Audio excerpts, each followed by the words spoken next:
In Greenville, South Carolina, 2006. Hey, Carmen. 19-year-old Carmen Major is devoted to her faith. Carmen was described as a really good kid. She did well in school. Are you helping at next week's charity run? And she was a trusted member of her church. I've got to go. She was well educated and had a really good future ahead of her. I'll try. Carmen has always been a great help to her local pastor. But she has a new man in her life, her husband, ex-con Clarence Jenkins. What Carmen lacked was experience with men. And when she met Clarence, he swept her away. She was the good girl, and she meets Clarence, who was definitely the bad boy. He had a number of run-ins with law enforcement, had somewhat of a prior record. Got busted. Again? Petty crime isn't his only sin. Clarence is having an affair.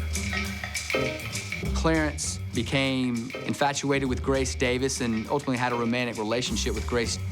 Such blatant cheating would destroy most relationships. But not the Jenkins. That's when Clarence said, I think we should all be together as one family. I hereby pronounce that I, Clarence Jenkins.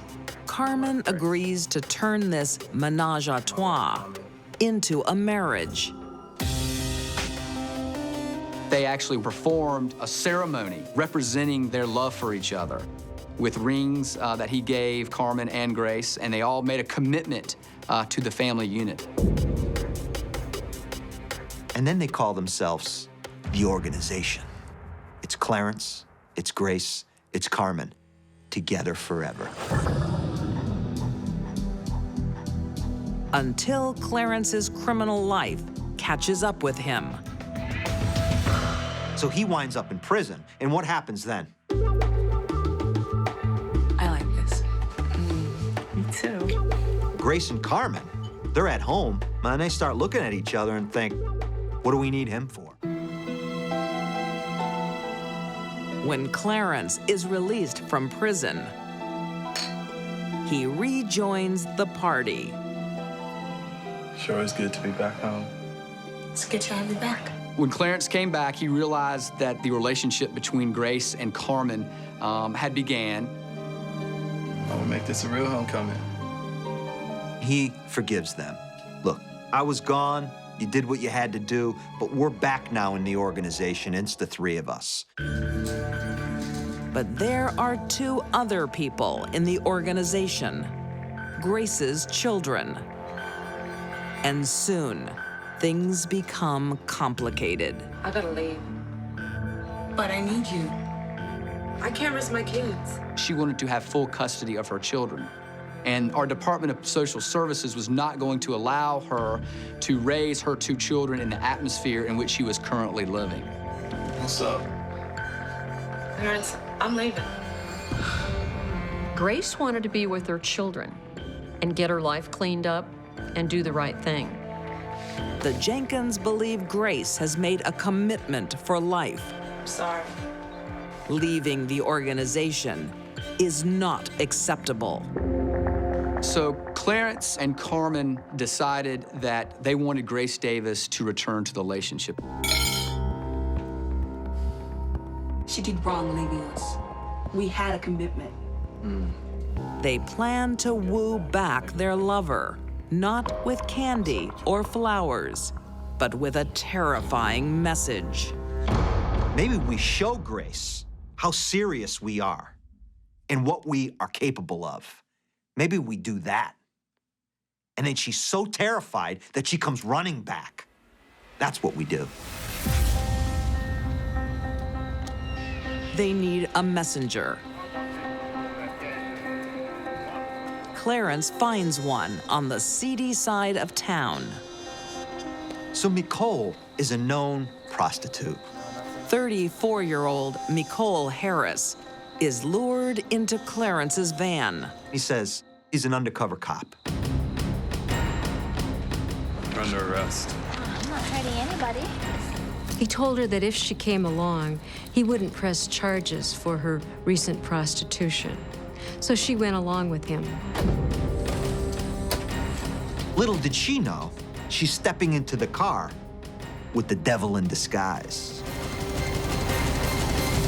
Clarence cooked up an idea to get Grace back that was completely ridiculous.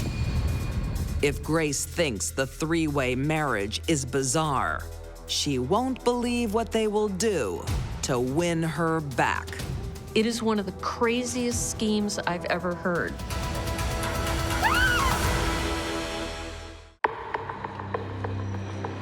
Greenville, South Carolina, spring 2008. Clarence and Carmen Jenkins aim to scare their lover, Grace Davis, back into their arms by kidnapping a perfect stranger. What do you want? You do as you're told, or you're so busted. She would have felt vulnerable. She was sitting on a chair, handcuffed in a strange man's house.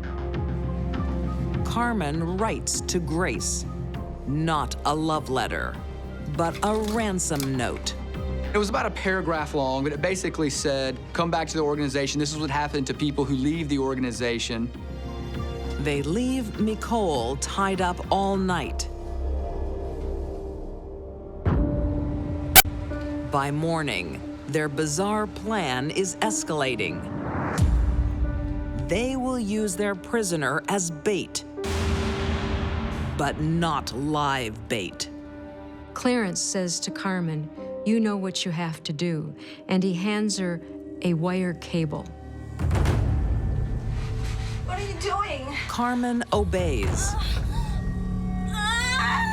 I can only imagine the fear that was going through Miko Harris's head.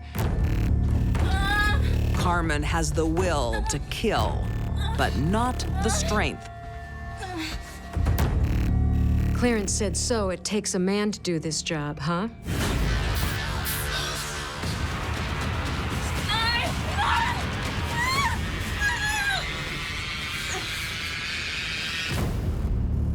And he suffocated her to death.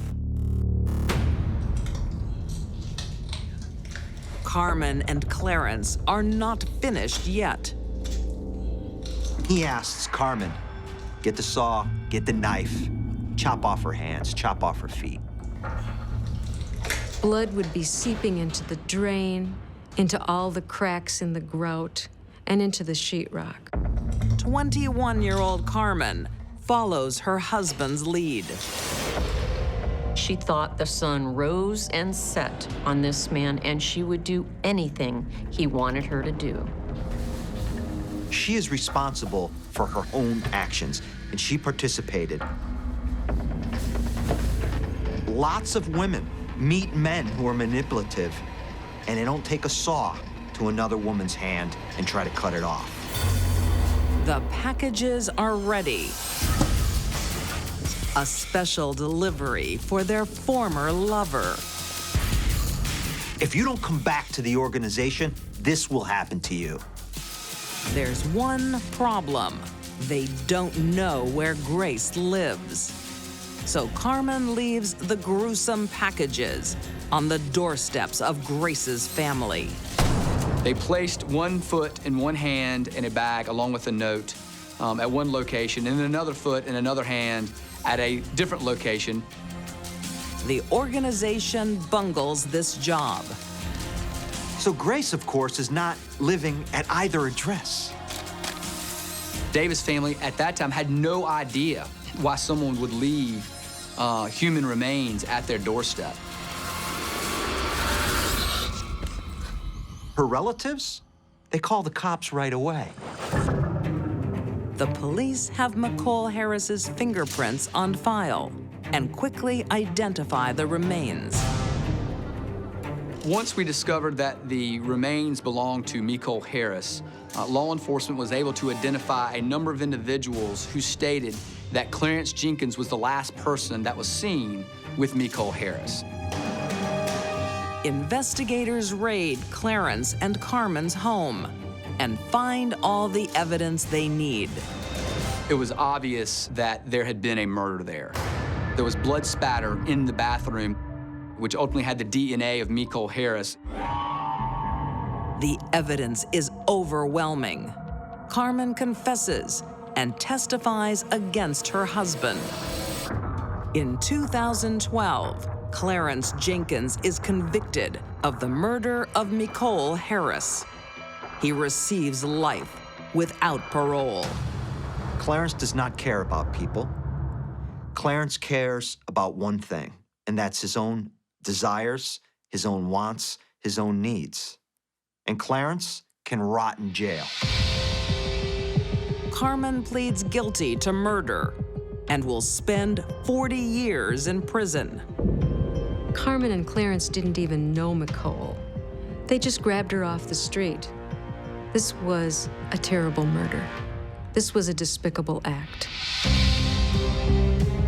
Carmen Jenkins, swept up in her husband's cruelty, kills a perfect stranger just to punish the woman she loves. Carmen had choices in her life, just like we all do. She made the wrong one, and Clarence brought out the worst in her.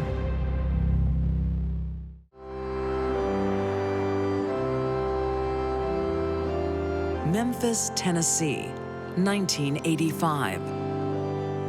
Lord, help me see with your eyes. Sundays are a day of worship for the Owens family. Morning and night, they go to church. 32-year-old Gail is in the choir.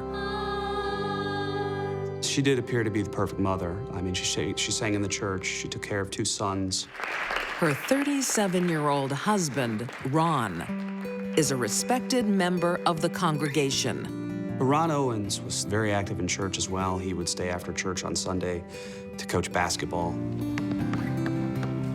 Their 2 sons love helping Dad. Oh, that was beautiful, ladies. Congratulations. I'm just going to train and go right, the boys come. Her and her husband had essentially the image of a perfect relationship. Just make sure you're not late for dinner, right? Gail looked like a devoted wife and mother. Took care of her family, involved with the church.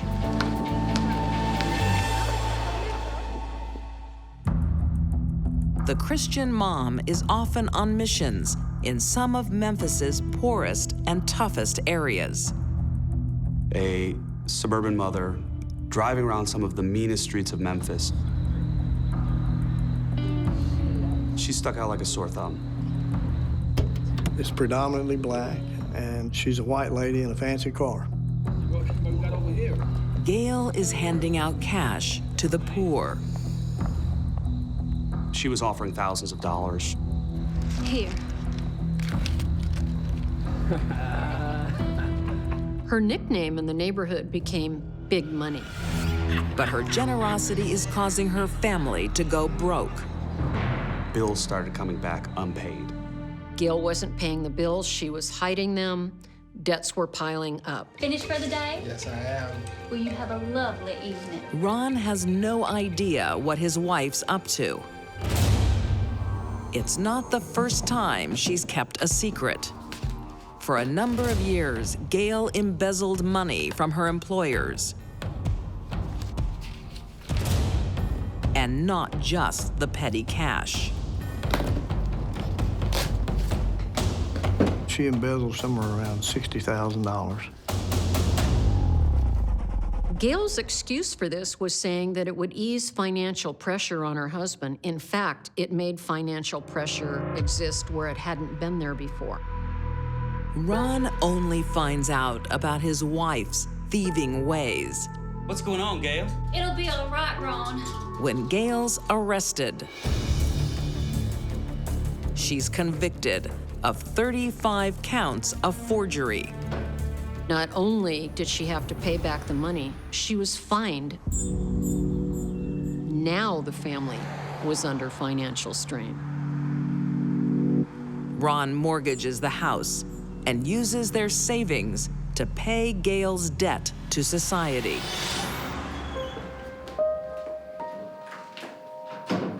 Mommy!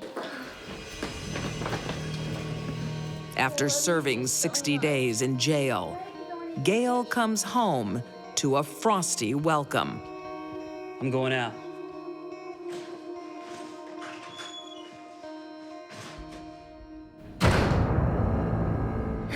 Come on now, and I'll tell you all about it. Okay. There are questions about how much friction the embezzlement case and other debts had on their relationship. Publicly, Ron stands by his wife. Privately, the hospital nursing administrator is mortified by Gail's crimes. That ended up being a serious problem for the couple. He was angry, he was ashamed. Close the door. But Ron has a shameful secret of his own. Lock it. Ron had been having an affair with a woman at work. She follows her husband to work. Gail realized that her husband was having an affair and confronted him about it. Proud of yourself? She actually caught him with his mistress in a parking lot. How dare you? How dare you? Furious at his betrayal, Gail won't turn the other cheek. She went to confront him, and she's alleged that he slapped her. You monster! They actually may have been headed to divorce because of this and other issues. Gail fears divorce will cost her more than a husband. She'll lose her meal ticket. And because she's a jailbird, custody of her 2 sons. I would say things were about as bad as they could get in the Owens household, but I'd be wrong. They were about to get a lot worse. She became desperate. On the surface, Ron and Gail Owens appear to have the perfect relationship. Living in the middle-class city of Bartlett, Memphis. Until tragedy. Ron is the victim of a brutal home invasion. Robbery seemed like it was a plausible motive in that he didn't seem to have any enemies at the time. He was well-liked in the community and active, so there's no reason to think that anybody would have wanted him to be murdered. The attack stuns the community. Violent crime is rare here. When this murder happened, it was the second murder that they know of being recorded. Nothing is stolen, and Ron has no known enemies. It's a baffling case. Until police get a call from the other side of town. A few days later, when a man named George James came forward and said that Gail Owens had offered him money to kill her husband.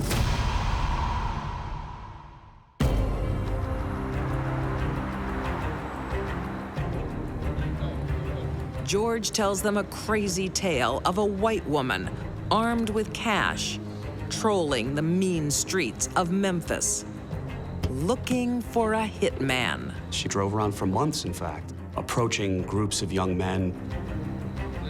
Gail thinks the right cash can turn any stranger I want him dead. into a killer. How much? 5,000. I'm gonna need some money. I'm gonna need some money up front. There were several men who ostensibly took her up on the offer, but essentially scammed her. She was offering thousands of dollars, and there were people who said sure, and then she never heard from them again. She was a laughingstock. They took her money, though. Gail is conned out of thousands of dollars, but she doesn't give up. She ran out of money, but that didn't deter her. She was bound and determined to find someone to kill her husband, and eventually she did. This is the house. 42-year-old Sydney Porterfield is willing to murder now and be paid later. When do I get paid? When his life insurance comes through. How much? He had quite a background in criminal history and assaults and other things. Ron's death will make Gail a wealthy widow. Gail Owens stood to gain $115,000 from Ron Owens' life insurance policy. It's not scribbling, Brian. Come on, Steve, take defense. Go, shoot, go. Oh, nice. Go, boy. February 17th, 1985. Like every other Sunday, the Owens family go to church. Mom, can't we go basketball practice with Dad? No, not tonight. Oh, please. Why not? But after the service, Gail changes their routine. Come on, Gail. The two boys always liked to watch Ron play basketball. And that particular night, she wouldn't let them watch and made them go with her to her sister's house. Tonight, she wants Ron home alone to greet her paid guest. So that night, Ron parked his car in his driveway, walked into the house,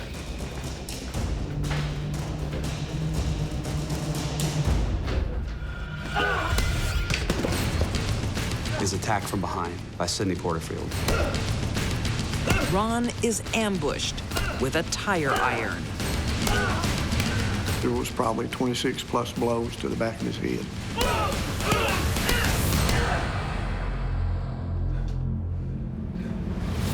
It was hit so hard it appeared that you would have taken a small hand axe and hit somebody in the back of the head. That's how split open it was. Incredibly, Ron clings to life.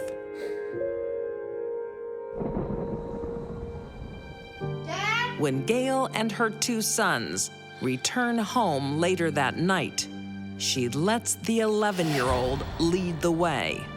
She had her son go into the house. Of course, he found his dad in the floor, and that's when the police were called.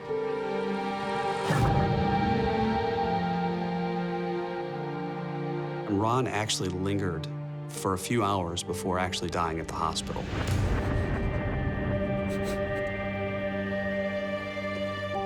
I'm not sure which is worse, having her husband killed or allowing one of her children to find his father's body. After months of planning, Gail is finally a wealthy widow. But her celebrations are short-lived. I want him dead. One of her would-be hitmen is telling all. When he told us that she had tried to hire him, we had him call her, and he told her that she didn't give him some money. He was going to the Bartlett police. George plays the lead in a sting. Look, you don't need to know anything else. When Gail gives him money for his silence, every word is caught on tape. Why'd you kill your husband? Look, we just had a bad 13 years, okay? The game's up, and she knows it. Well, she confessed to paying to have him murdered. There was no emotion during her statement, from what I understand. This is none of your business. Gail claims the day Ron slapped her sealed his fate. You monster! She said that that incident is what led her to take to the streets of Memphis and look for someone to kill her husband. Gail gives up Sydney Porterfield. He's convicted of first-degree murder and sentenced to death. In 1986, Gail Owens is convicted of accessory to first-degree murder. She, too, is sentenced to death. Gail underestimated everyone. How much? 5,000. I think she really believed that anyone in the black community would be happy to take her money and kill and keep their mouth shut, and she was completely wrong. After 26 years on death row, Gail's sentence is commuted to life. In 2011, she is granted parole. To the surprise of many, waiting outside the prison is her son. At some point, Stephen decided that he couldn't hold on to this anger anymore and that he needed to forgive her. To this day, they're nearly inseparable. I don't think society needs to be very nervous about Gail Owens living among them. Most people serving time in prison for murder had one specific person they wanted to kill, and they did it for what they believed was one important reason. Gail falls into that category.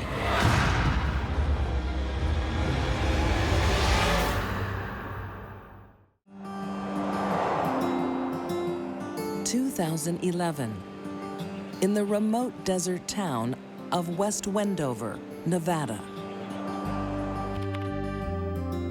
18-year-old Tony Fratto leads a quiet life.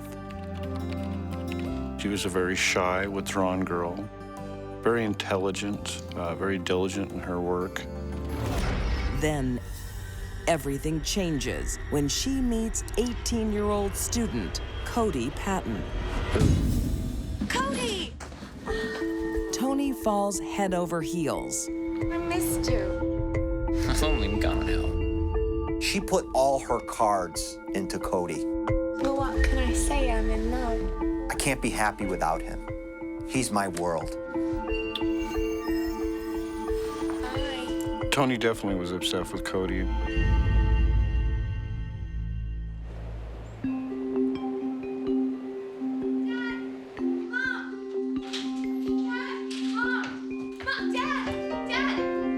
The teen romance becomes more serious when the pair talks of marriage. We have some good news. We're getting married.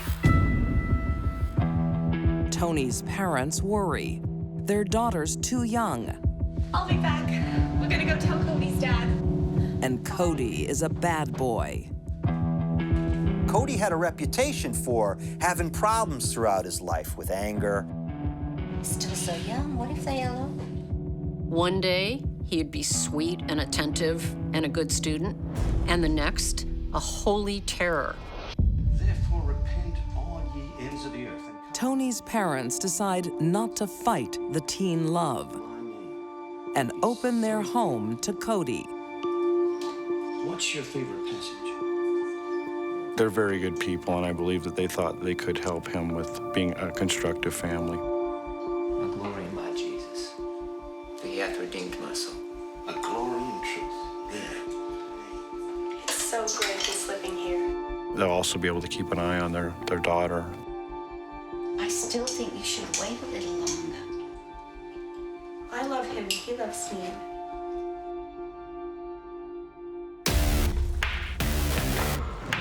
But Tony is not the only girl in Cody's life. He still hangs out with childhood friend, 16-year-old Michaela Costanza, or Mickey. They've grown up together. No romantic interest, they're just like best buddies. And that becomes a problem for his new fiancée. Michaela was very pretty, very outgoing, very athletic, the things that Tony wasn't. Thank you. I told you not to talk to her. I've known her forever. Well, yeah, I told you and you don't listen. I love you. Oh, no, you don't. You don't only love me. Tony! Tony's insecurities start eating her up. Tony's diaries revealed what she was really feeling and thinking. That Cody was eventually going to leave her for another woman. It really shows that Tony didn't have much self-worth. She had low self-esteem. And that comes out in many different ways. Tony goes on the offensive. Who do you think you are? There's one day when Tony is giving Mickey a real hard time. You know, bullying her, calling her names. Tony, I have a boyfriend. What do you want with my man? That sort of thing. Just stay away!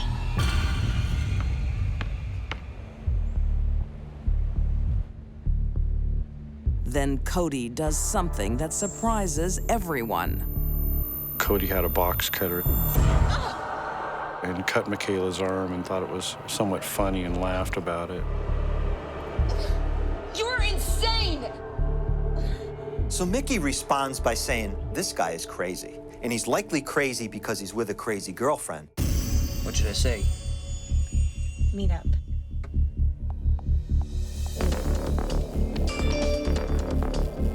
Thanks to Tony's jealousy, a lifelong friendship is falling apart. After that incident, Michaela just cut Cody off as a friend. But Cody didn't like that. On March 3rd, 2011, the school parking lot is deserted, except for Cody. He's waiting for Mickey to finish track practice. Mickey goes out of the back of the school.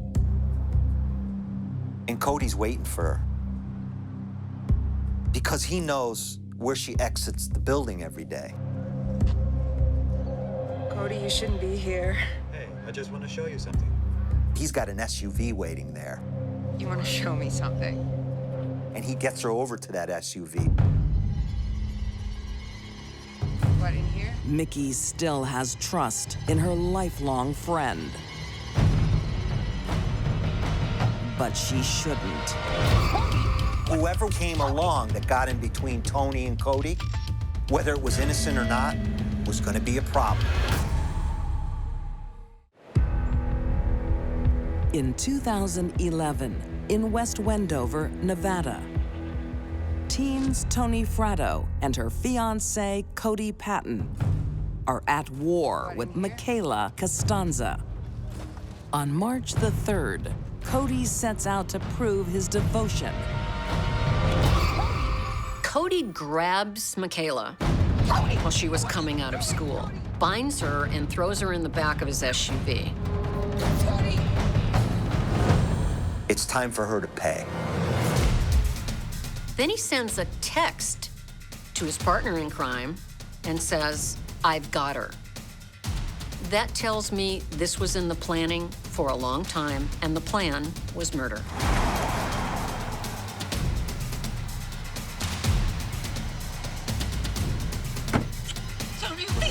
I couldn't imagine the intense fear that girl went through.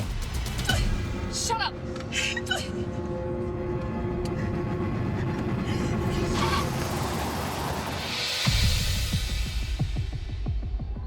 Cody drives to a deserted location known as the Gravel Pits.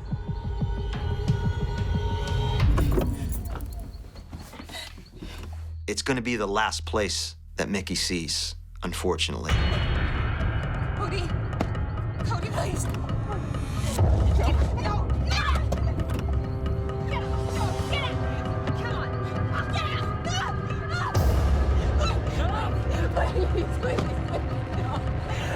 A lifelong friendship ends with senseless cruelty.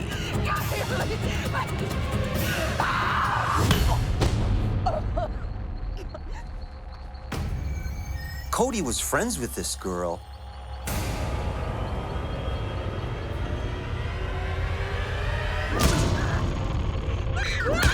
But yet here he is participating in this murder. Why? Well, Tony has control over him.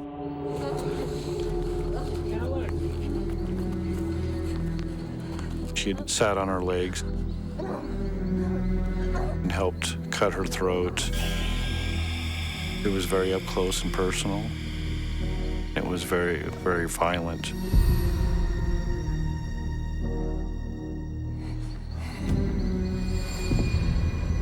Tony and Cody could have killed Michaela quickly and with a lot less violence, but that isn't what they wanted. And then they bury her in a shallow grave and drive away like it's just any other day. That's cold-hearted. That's evil at its core. When a 16-year-old girl goes missing, it's not a secret for long. Her worried parents call police, who start talking to Mickey's peers. Tony and Cody were contacted that evening, and both denied even knowing where she was. But the school's security cameras tell another story. They begin to look at some surveillance video taken from the school, and that's where they see Cody. So Cody has some splaining to do. The bravado he displayed while beating his friend to death deserts Cody Patton under police interrogation. Cody tells the story of the murder and what happened. He had done it and confessed that he had done it alone. What Cody doesn't say is who helped him. He doesn't even mention Tony's name. They have no reason to believe she was even there. Tony Fratto is about to get off scot-free until she confides in the wrong person. It's okay, Tony. Cody's father. Do this. Are you sure this will help Cody? After Cody was arrested, Tony was speaking with his father and told him that she was present when Michaela was murdered. Cody's father didn't even wait for her to get dressed. In her pajamas, he drove her to Cody's lawyer's office. I remember. I don't know whether she thought she was implicating herself or she thought that maybe this was going to cast a shadow of a doubt for Cody's case. Who slit her throat? I don't know what her reasoning behind this confession was. It's both of us.